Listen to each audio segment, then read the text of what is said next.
ಸದನದಲ್ಲಿ ಎದ್ದ ಪಂಚಮಸಾಲಿ ಕಿಚ್ಚು. ಸ್ಪೀಕರ್ ವಿರುದ್ಧವೇ ತಿರುಗಿ ಬಿದ್ದ ಕೇಸರಿ ಪಡೆ.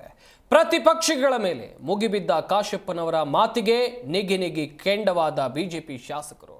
ಸ್ಪೀಕರ್ ಧೋರಣೆಯನ್ನ ಖಂಡಿಸಿ ಸ್ಪೀಕರ್ ಕಚೇರಿಗೆ ನುಗ್ಗಿದ ಕಮಲ ನಾಯಕರು. ನಿಯಮಗಳಂತೆ ಸಾಕಷ್ಟು ಚರ್ಚೆ ಆಯಿತು.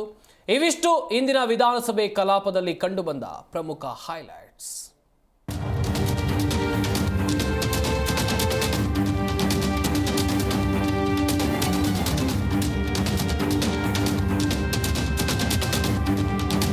ಬೆಳಗಾವಿ ಸುವರ್ಣಸೌಧದಲ್ಲಿ ನಡೀತಾ ಇರುವಂತಹ ಚಳಿಗಾಲದ ಅಧಿವೇಶನದಲ್ಲಿ ಪಂಚಮಸಾಲಿ ಹೋರಾಟ ದೊಡ್ಡ ಸದ್ದು ಮಾಡಿದೆ. ಕಲಾಪ ಆರಂಭದಲ್ಲಿ ಲಾಠಿ ಚಾರ್ಜ್ ಖಂಡಿಸಿ ಪ್ರತಿಪಕ್ಷ ನಾಯಕ ಆರ್ ಅಶೋಕ್ ವಿಷಯವನ್ನ ಪ್ರಸ್ತಾಪಿಸಿದ್ರು. ಸಮಗ್ರ ಚರ್ಚೆಗೆ ಅವಕಾಶವನ್ನ ಕೊಡಬೇಕು, ಸರ್ಕಾರ ಕ್ಷಮೆ ಯಾಚಿಸಬೇಕು ಅಂತ ಆಗ್ರಹಿಸಿದ್ರು. ಇದಕ್ಕೆ ಸುನಿಲ್ ಕುಮಾರ್ ಹಾಗೇನೆ ಬಸನಗೌಡ ಪಾಟೀಲ್ ಯತ್ನಾಳ್ ಧ್ವನಿಗೂಡಿಸಿದ್ರು. ಪ್ರಶ್ನೋತ್ತರ ಕಲಾಪದ ನಂತರ ಅವಕಾಶ ಕೊಡುವುದಾಗಿ ಸ್ಪೀಕರ್ ಭರವಸೆಯನ್ನ ಕೊಟ್ಟರು. ಆದರೆ ಇದಕ್ಕೆ ಮಣಿಯದ ಬಿಜೆಪಿ ಶಾಸಕರು ಸರ್ಕಾರದ ವಿರುದ್ಧ ಮುಗಿಬಿದ್ರು. ಈ ವೇಳೆ ಗೃಹ ಸಚಿವ ಡಾಕ್ಟರ್ ಜಿ ಪರಮೇಶ್ವರ್ ಲಾಠಿ ಚಾರ್ಜ್ ಬಗ್ಗೆ ಸದನದಲ್ಲಿ ಉತ್ತರಿಸಿದ್ರು. ಇದಕ್ಕೆ ಆಕ್ಷೇಪಿಸಿದ ಪ್ರತಿಪಕ್ಷಗಳು ಸರ್ಕಾರದ ವಿರುದ್ಧ ಘೋಷಣೆ ಕೂಗುವ ಮೂಲಕ ಆಕ್ರೋಶವನ್ನ ಹೊರಹಾಕಿದ್ವು. ಪೊಲೀಸರ ಲಾಠಿ ಚಾರ್ಜ್ಗೆ ಬಿಜೆಪಿಯೇ ಕಾರಣ.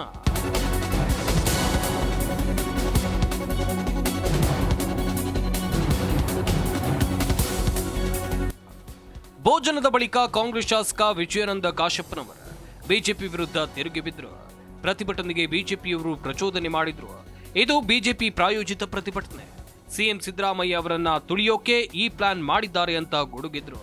ಕಾಶಪ್ಪನವರ ಮಾತಿಗೆ ಬಿಜೆಪಿ ಶಾಸಕರು ಕೆರಳಿ ಕೆಂಡವಾದ್ರು. ಸ್ಪೀಕರ್ ಚರ್ಚೆಗೆ ಅವಕಾಶ ಕೊಡಲ್ಲ, ಕಾಶಪ್ಪಗೆ ಅವಕಾಶ ನೀಡ್ತಾರೆ ಅಂತ ತಿರುಗಿ ಬಿದ್ರು. ಸದನದಲ್ಲಿ ತೀವ್ರ ಸದ್ದುಗದ್ದಲ ಶುರುವಾಯಿತು. ಕೊನೆಗೆ ಕಲಾಪವನ್ನ ಸ್ಪೀಕರ್ ಮುಂದೂಡಬೇಕಾಯಿತು. ಸ್ಪೀಕರ್ ಖಾದರ್ ವಿರುದ್ಧ ಬಿಜೆಪಿ ಆಕ್ರೋಶ.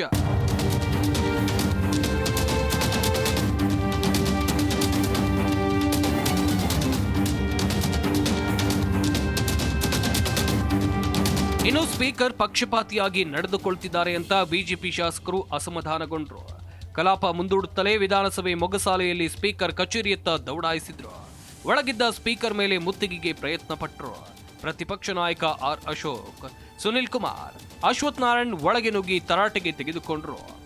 ನಂತರ ರೋಷಾವೇಶದಿಂದಲೇ ಅಲ್ಲಿಂದ ಹೊರಗೆ ಬಂದ್ರು. ಯಾವಾಗ ಬಿಜೆಪಿ ಶಾಸಕರು ರೊಚ್ಚಿಗೆದ್ದಿದ್ರು ಆಗ ಸ್ಪೀಕರ್ ಅವರನ್ನ ಸಮಾಧಾನ ಮಾಡುವ ಪ್ರಯತ್ನ ಮಾಡಿದ್ರು. ಮತ್ತೆ ತಮ್ಮ ಕಚೇರಿಗೆ ಕರೆಸಿ ಚರ್ಚೆಗೆ ಅವಕಾಶ ನೀಡುವುದಾಗಿ ಭರವಸೆ ನೀಡಿ ಮನವೊಲಿಸಿದ್ರು. ಆಗ ಬಿಜೆಪಿ ಶಾಸಕರು ಸದನಕ್ಕೆ ಹಾಜರಾದರು.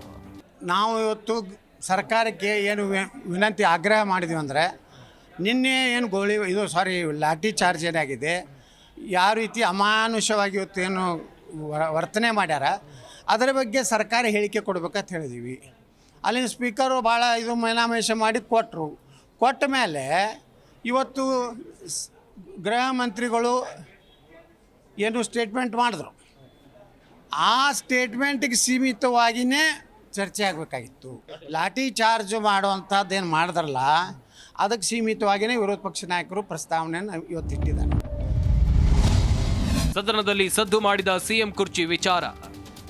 ಮೊದಲು ಕಲಾಪ ಪ್ರಾರಂಭದಲ್ಲೇ ಎಸ್ಎಂ ಕೃಷ್ಣರ ಸಂತಾಪದ ವೇಳೆ ನಾನಿರಲಿಲ್ಲ, ನನಗೆ ಅವಕಾಶ ಕೊಡಿ ಅಂತ ಡಿಕೆಶಿ ಮನವಿ ಮಾಡಿದ್ರು.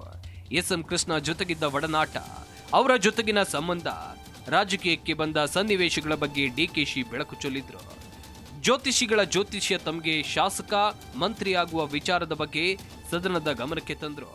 ಈ ವೇಳೆ ಅಶೋಕ್ ಕಿಚಾಯಿಸುವ ಕೆಲಸ ಮಾಡಿದ್ರು. ಸಚಿವ ಸ್ಥಾನವನ್ನ ಒದ್ದು ಕಿತ್ತುಕೊಳ್ತೇವೆ ಅಂದ್ರೆ ಈಗ ಸಿಎಂ ಸ್ಥಾನವನ್ನ ಒದ್ದು ಕಿತ್ತುಕೊಳ್ತೀರಾ ಅಂತ ಲೇವಡಿ ಮಾಡಿದ್ರು.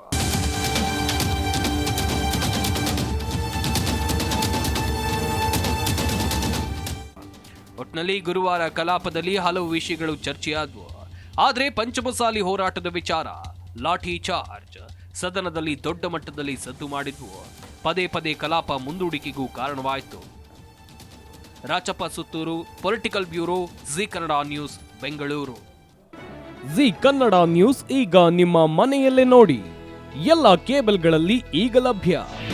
ನಿಮ್ಮ ನೆಚ್ಚಿನ ಜಿ ಕನ್ನಡ ನ್ಯೂಸ್ ಈಗ ಸನ್ ಡೈರೆಕ್ಟ್ ನಲ್ಲಿ number 292, Tata play number 1664, Jio TV number 1334, NXT digital number 30, N cable number 30, city networks 51, U digital number 162, GTPL number 17, Rockline telecommunications number 42, Shri Basaveshwara cable number 168, rural cable network 60, Vinayaka digital 57, Abhishek cable 821, city channel 53, Siddeshwara cable network 57, V4 digital Infotech 628, ಸೂರ್ಯ digital networks 53, Gajanan digital number 836, Malnad Infotech private limited number